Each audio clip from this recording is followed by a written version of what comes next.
हाम्रो एकजना साथीले आइपिओ कसरी भर्ने भनेर सोध्नु भएको थियो। सो आजको यस भिडियोमा हामी माचुई सेक्युरिटिजमा आइपिओ भरेर हेर्नेछौँ। माचुई सेक्युरिटिज लगायतका जुनै पनि सेक्युरिटिजहरुमा तपाईहरुले फ्रीमा आइपिओ भर्न सक्नुहुन्छ, जसको लागि तपाईहरुले कुनै पनि कस्ट तिर्नु पर्दैन। आज चाहिँ हामी माचुई सेक्युरिटिजमा आइपिओ भरेर हेर्नेछौँ। र यदि माचुई सेक्युरिटिजको एकाउन्ट बनाउनु भएको छैन भने यी भिडियोहरुमा हामीले एकाउन्ट कसरी बनाउने भनेर एक्सप्लेन गरेका छौँ। एकाउन्ट छैन भने यी भिडियोहरु हेरेर एकाउन्ट बनाउनु होला। आउनुहोस् सुरु गरौँ। सबैभन्दा पहिला तपाईहरुले आफ्नो मोबाइलमा यो माचुई सेक्युन निहोङखाबु भन्ने एप्लिकेसन डाउनलोड गर्नु होला। ल डाउनलोड गरिसके पछाडी यसरी क्लिक गरेर लगइन गर्नुहोस्।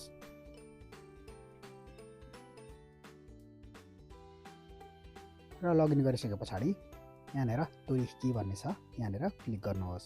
यहाँनेर क्लिक गरिसके पछाडी तपाईहरुको यहाँनेर आइपिओ पिओ भन्ने छ, यहाँनेर क्लिक गर्नुहोस्। यहाँनेर क्लिक गरिसके पछाडी यहाँनेर हेर्नुहोस्। यहाँनेर चाहिँ तपाईहरुले जियो सिङ्कोको उखेचुकेच्यु भनेर देख्नुहुनेछ। यहाँनेर चाहिँ आइपिओ अहिले भर्न मिल्ने जम्मा एउटा छ भनेर देखाइएको छ।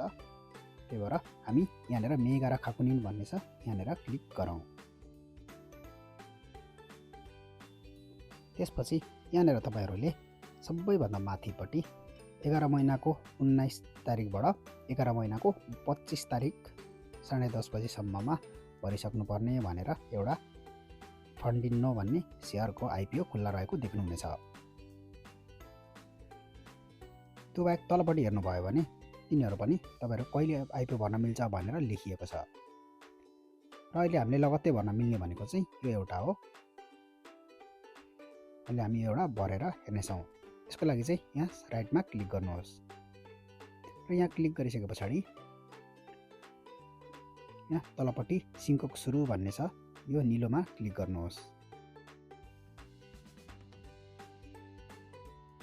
त्यसपछि तपाईहरुले यहाँनेर देख्नुहुनेछ यसको बोली मूल्य चाहिँ 600 देखि 620 प्रति शेयर रहेको छ। र यसको लागि चाहिँ तपाईहरुले मिनिमम 100 वटा शेयर किन्नुपर्ने हुन्छ र म्याक्सिमम 1000 वटा शेयरसम्म किन्न सक्नुहुनेछ। र यसको लागि तपाईहरुले एप्लिकेसन चाहिँ 11 महिनाको 19 तारिकबाट 11 महिनाको 25 तारिकको 10:30 बजेसम्म दिइसक्नुपर्ने छ। र यसरी तपाईहरुले यहाँनेर भरेको आइपिओ तपाईहरुलाई परिसके पछाडी भनेको चाहिँ 11 महिनाको 28 तारिकबाट 12 महिनाको 2 तारिकसम्ममा किनिसक्नुपर्ने छ भनेर लेखिएको पनि छ।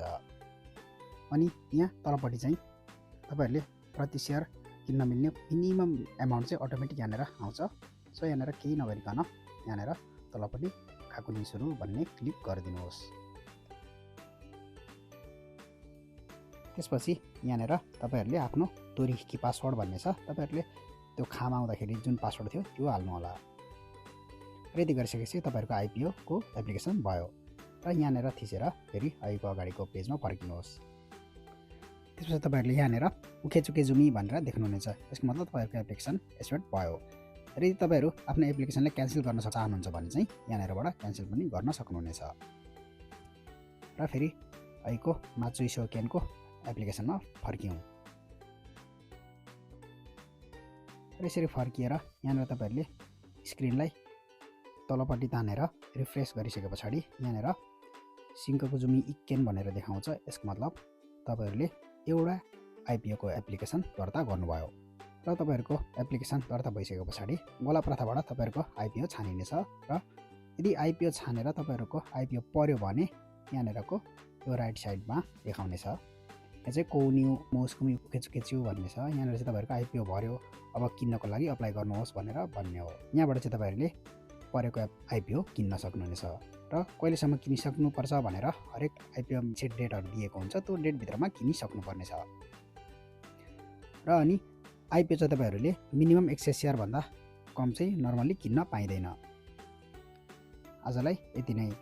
र अर्को भिडियो चाहिँ अब यो आइपिओ को रिजल्ट आइसके पछाडी यदि हाम्रो आइपिओ पर्यो भने कसरी किन्ने भनेर देखाउने छौं, र परेन भने कस्तो खालको स्क्रिन आउँछ भनेर पनि देखाउने छौं। So till then, thank you.